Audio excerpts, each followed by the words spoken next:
Everyone, இன்றைக்கி என்ன market ட்ரெண்டுன்றதை open மார்க்கெட்டில் நம்ம கண்டுபிடிக்க போகிறோம். ஆக்சுவலாக இன்றைக்கி மார்க்கெட் நேற்றை விட கேப் அப் 30 பாயிண்ட்ஸ் கிட்ட ஆகிருக்கு.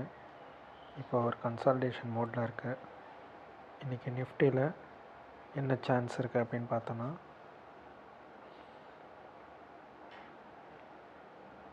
மார்க்கெட் ஆக்சுவலாக இங்கேருந்து இதை உடச்சி மேலே போகணும். பட் பேங்க் நிஃப்டி ரொம்ப கன்சால்டேஷன் மோடில் இருக்குது. ஸோ அதனால் நிஃப்டியால் மேலே போக முடியல. பேங்க் நிஃப்டி டவுனில் கன்ஃபர்மேஷன் கொடுத்துட்ருக்கு. ஸோ அதனால் நிஃப்டி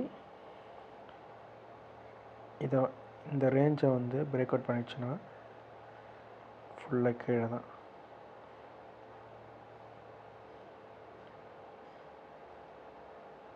இந்த ரேஞ்சை உடச்சிடுச்சுன்னா ஒரு சின்ன ரீட்ரேஸ்மெண்ட் மாதிரி வச்சு மார்க்கெட் இங்கே வந்துடும்.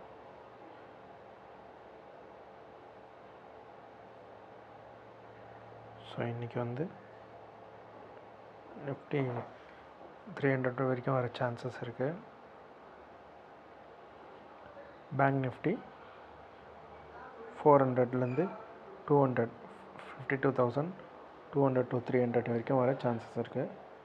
இன்றைக்கி ஈவினிங் நான் நாளைக்கு திரும்பி லைவ் மார்க்கெட்டில் உங்களுக்கு திரும்பி அப்டேட் கொடுக்குறேன்.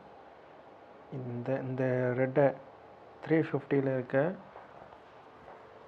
ரெசிஸ்டன்ட் இப்போ சப்போர்ட் ஆக்ட் ஆகுது. அந்த சப்போர்ட் இப்போ உடச்சிருச்சுன்னா மார்க்கெட்டு ஃபர்தராக 300 வந்துடும்.